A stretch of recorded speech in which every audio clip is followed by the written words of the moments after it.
İslam'da kız çocuklarına verilen değer ve itibar hiçbir dinde, hiçbir ideolojide, bir felsefede verilmemiştir. Günümüzde kız çocuklarına sanki daha fazla önem veriliyor. Hele hele kadın hakları özellikle bunu ön plana çıkarıyorlar. Bunu belki daha da bozuyorlar. Kadını köleleştirmek, kadını kendi elinde bir oyuncak gibi kullanmak, sekreterya işlerinde, hizmet işlerinde kullanmak içindir. Yoksa kadını gerçekten yüceltmek, kadına değer ve itibar vermek için değildir. İslam ilk gelişinde bir cahiliye devri yaşanıyordu. Yani Hazreti Peygamber Aleyhisselatü Vesselam peygamber olarak gönderildiğinde özellikle Mekke toplumunda kız çocukların hiçbir değeri, itibarı yoktu. Hatta kız çocukları diri diri toprağa gömülüyordu. Birinin kız çocuğu olduğu zaman hemen yüzü kızarıyor ve o müjdeyi almak istemiyordu. Ama erkek çocuğu olduğu zaman seviniyor, gidiyor hediyeler dağıtıyor. Ondan sonra kurbanlar kesiyordu. Erkek çocuğu olmuş. Ama kız çocuğu olunca diyor yüzü simsiyah olurdu. Ayet-i Kerime söylüyor. Bir de bakıyoruz ki onların yüzü simsiyah olmuş. Yani bu üzüntüden dolayı niye bana kız çocuğu olmuş? Ben buna layık mıyım yani? Erkekle hep övünür. Çünkü erkek daha fazla iş görür.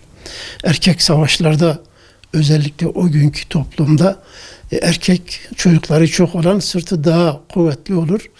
Daha güçlü olur ve daha kazançlı olur. Kız çocukları ise onlara yük idi. Böyle düşünüyorlardı. Ama Allahu Teala Kur'an-ı Kerim'de diyor ki siz onların geçiminden endişe edip de onları diri diri öldürürken zulüm yapıyorsunuz. Onların rızkı size ait değildir. Sizi de onları da rızıklandıran biziz diyor Allah Celle Celaluhu. Yani rızak Allah'tır. Allah birini yaratmışsa rızkını da onunla birlikte yaratmıştır. Ama o günkü cahiliye devrinde maalesef bu yapılıyordu. Hazreti Peygamber Aleyhisselatü Vesselam gelince kızlara çok önem verdi. Kendi kızlarını çok severdi. Bir sefere gider, seferin dönüşünde Hazreti Fatıma'nın evine gider, onu ziyaret eder, sonra kendi evine giderdi. Ve gittiği zaman da Fatıma'nın alnından öperdi, gözünden öperdi. Canım ciğerim, kızcağızım diye onu çok severdi. Bu şekilde Hazreti Peygamber bize bir örnektir. Ve kız çocuklarına değer veriniz.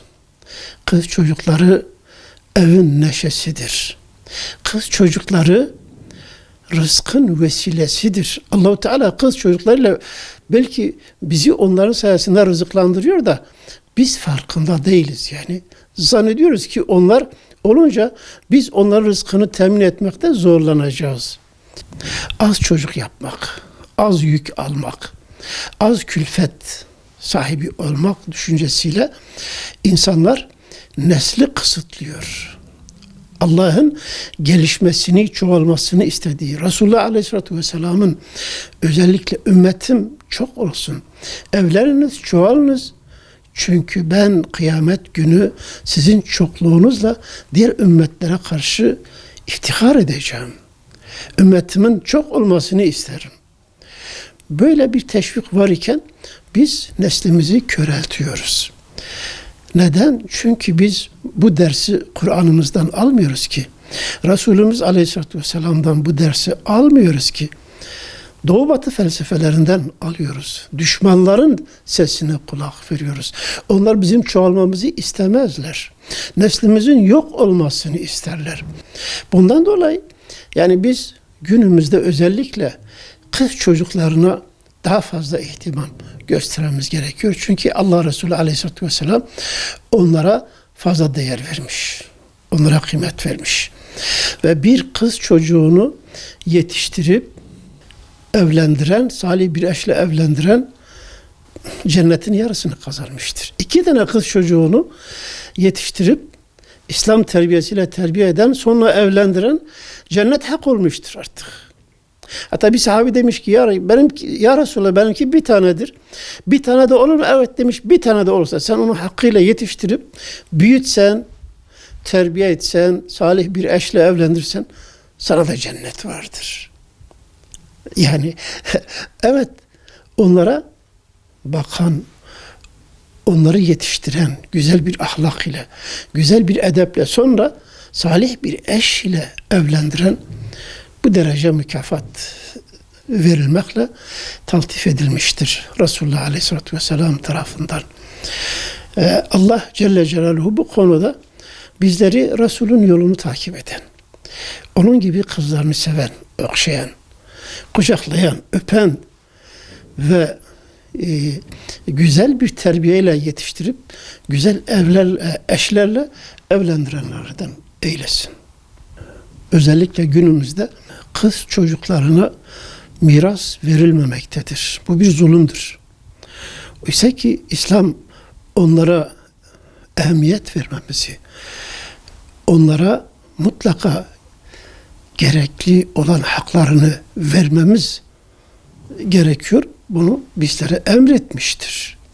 Kur'an-ı Kerim'de miras erkek için, kadın için belirlenmiştir.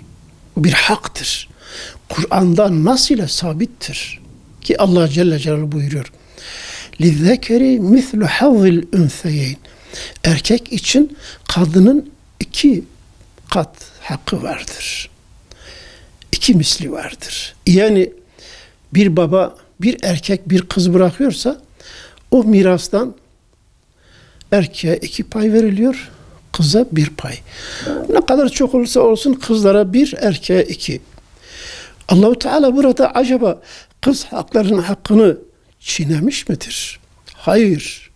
Allah Celle Celaluhu biliyor. Çünkü insanın fıtratında mirasın ailenin dışına çıkmasını nefislerine ağır gelir.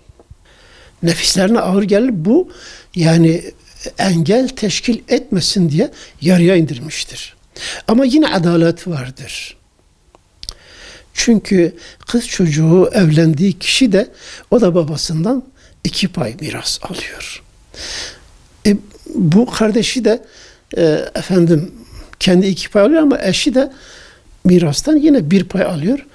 Yine 3 oluyor. Her iki tarafa da 3 oluyor. Eşit oluyor, adalet oluyor. Buradaki hikmet mirasın ailenin dışına çıkmamasıdır fazla. Genelde ana baba da bu konuda mirasın kendi evlerinden dışarıya çıkmasını istemezler. Yani falan kes bizim kızımızla evlenecek ve bizim malımızı yiyecek. Sanki o yiyecek. Hayır, onun değildir. Kızın malıdır. Ve bu kız da senin evladındır. Bu evin çocuğudur.